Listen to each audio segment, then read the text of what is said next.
That is why we have JD on right now to break it down for us. JD, how you doing, my guy?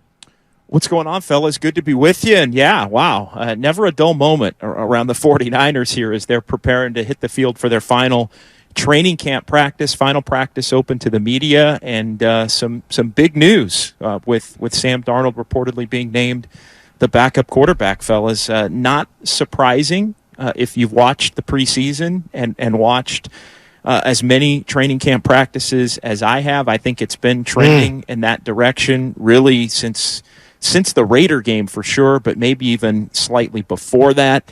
A lot of different factors involved in that as well. But I am a little surprised that it was leaked out today. I thought they were, especially after Kyle Shanahan yesterday had said, hey, it could change game to game, and we may not know till 90 minutes before the game who it's going to be, or at least the public wouldn't know. To me, it's just initial thought, and then I'll let you guys jump in. To me, this is, announcing it or leaking it the way that they did is a shot across the bow to the rest of the NFL saying, hey, come and get the kid if you want him. We're open for offers after he put some pretty good tape on that fourth quarter out against Denver last Friday night or Saturday night. JD, I'm shocked like you. Wow for me. But I just told Alan there are reports that the Niners were sniffing around and maybe looking to trade him at the draft. So this is bigger than Vegas. He didn't have his best showing. This is bigger than last week. The Niners for a while, is it fair for me to say, have been kind of maybe out on Trey Lance or had seen enough?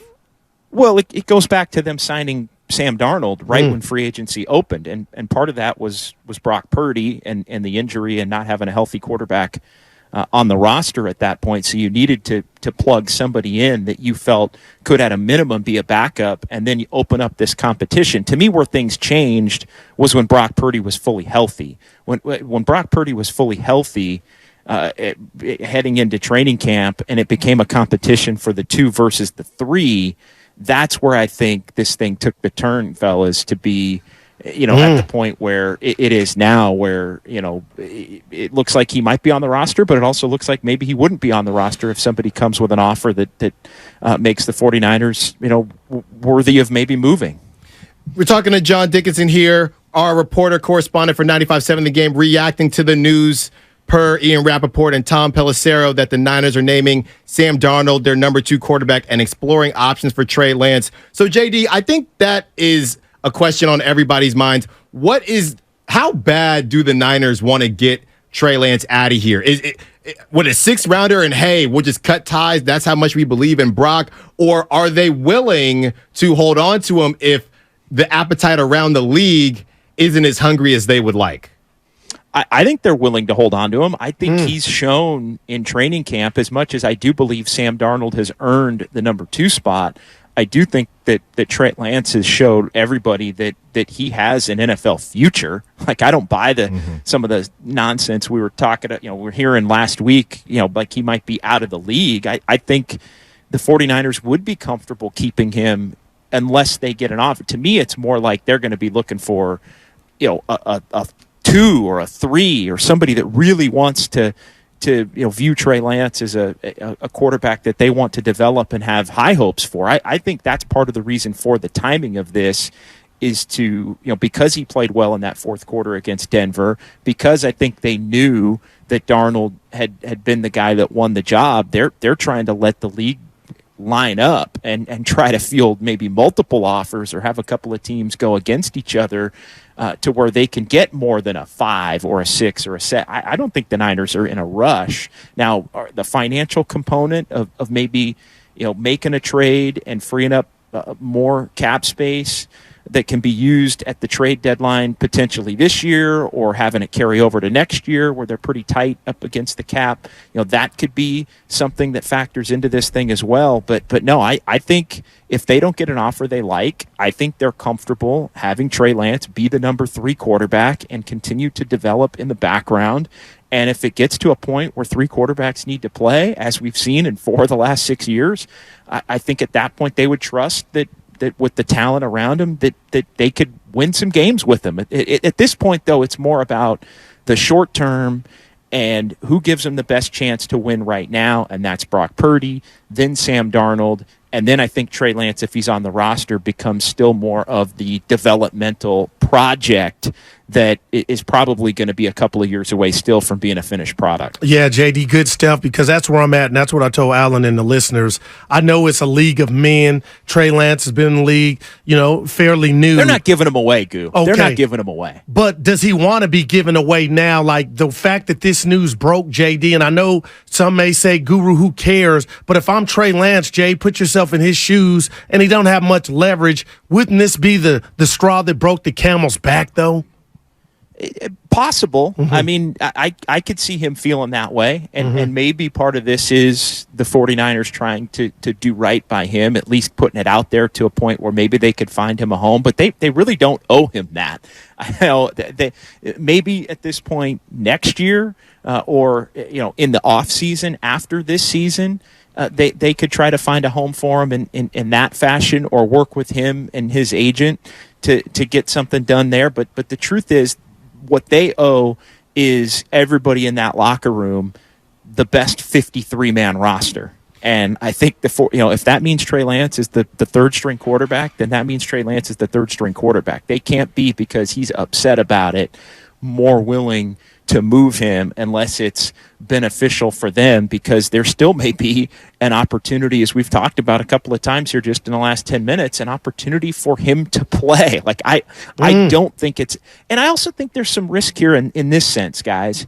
Like imagine the scenario where Brock Purdy gets hurt and either Sam Darnold gets hurt or Sam Darnold plays in games and is the Sam Darnold that he's been to this point throughout his NFL career.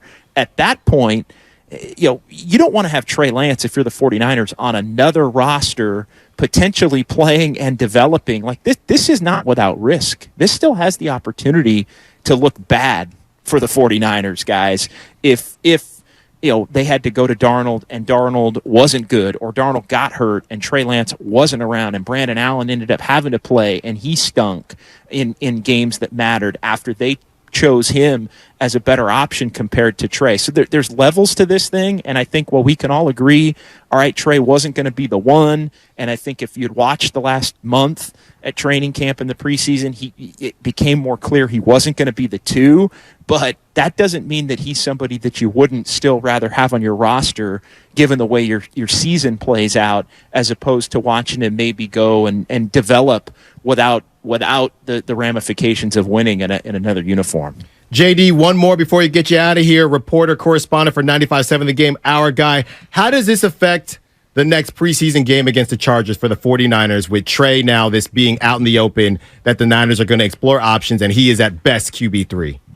Yeah, I wouldn't be surprised if Purdy and the starters are going to play some. Kyle Shanahan's already said that. I think Darnold gets out there and plays a little bit as well, and I think they go out and they try to let Trey cook. To be honest. Yeah, showcase I time.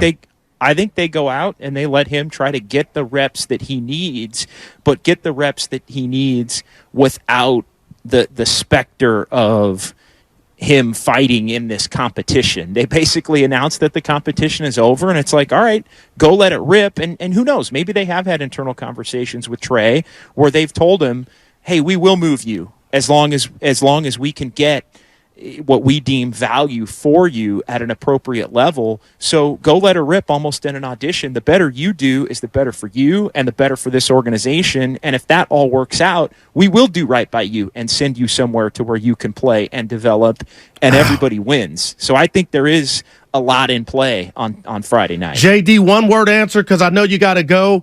Somebody just asked me to ask you, bigger miss, Wiseman with the Warriors or Trey Lance with the Niners? My answer is the Niners because of what they spent to get up to that spot. But how would you answer that before you go? I think at this point it's Wiseman, because the Warriors didn't get anything out of Wiseman and they didn't get anything for Wiseman. So to me, I think that's an easy one right now. Now could that change?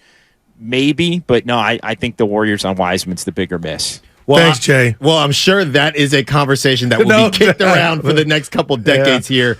JD, thanks so much, man, and we'll talk to you soon. Alan, Goo, Appreciate you. Yeah. You guys are the best. Oh, man, he's the best. That's JD, John Dickinson, our reporter correspondent for 95.7 The Game. You know JD. I don't got to tell y'all. You know who he is.